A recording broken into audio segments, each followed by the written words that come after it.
Bonsoir, voici l'analyse technique du CAC 40 pour le 7 février. Alors avant de commencer, je voulais vous montrer comment poser un ticket. Qu'est-ce que c'est un ticket?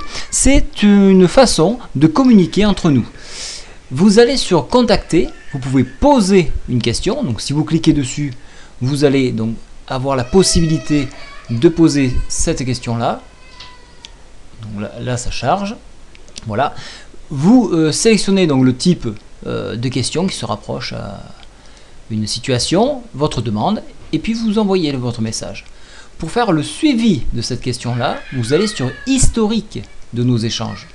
Donc, lorsque vous cliquez dessus, vous avez les demandes qui sont en cours, qui sont d'office sélectionnées, et là vous avez les questions qui ont été résolues. Voilà, donc vous cliquez sur les questions, et là vous avez le développement de la question, et là vous pouvez suivre toutes les questions posées. Voilà, c'est tout simple, il fallait juste le préciser.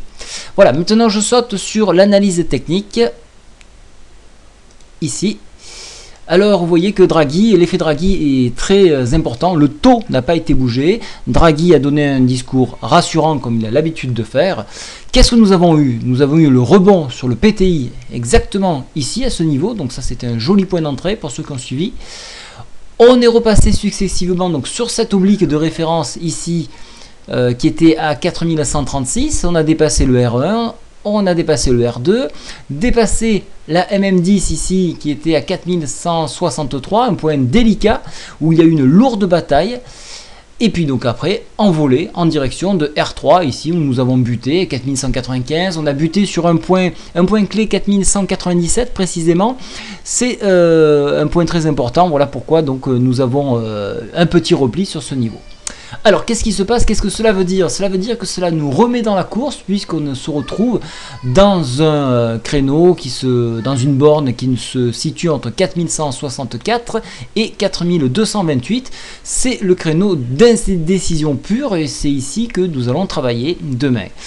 Au niveau des indicateurs, nous avons plutôt une tendance haussière sur le stochastique. La MACD, comme je vous l'avais montré hier, les histogrammes sont en train de se réduire, ce qui marque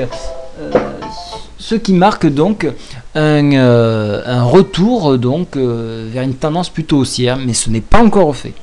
Alors cette bougie est forte, très puissante, on va attendre jusqu'à 22 h qu'est-ce qui va se passer, mais on a plutôt tendance à former ce que l'on appelle un Marubozu. Il y a une petite mèche ici, une petite ombre, donc les Marubozu acceptent des mèches très courtes.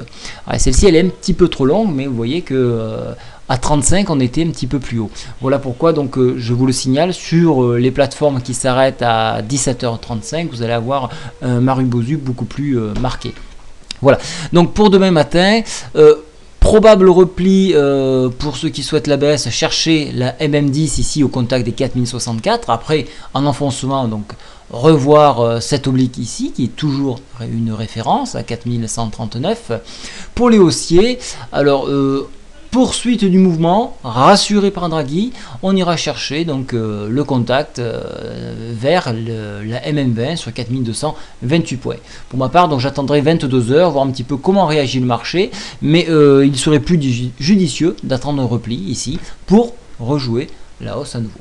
Voilà, donc je pense que je vais peut-être pouvoir retracer une fourchette d'Andrews sur ces niveaux. Je vais essayer de voir si c'est jouable maintenant que nous avons un petit peu plus de bougies.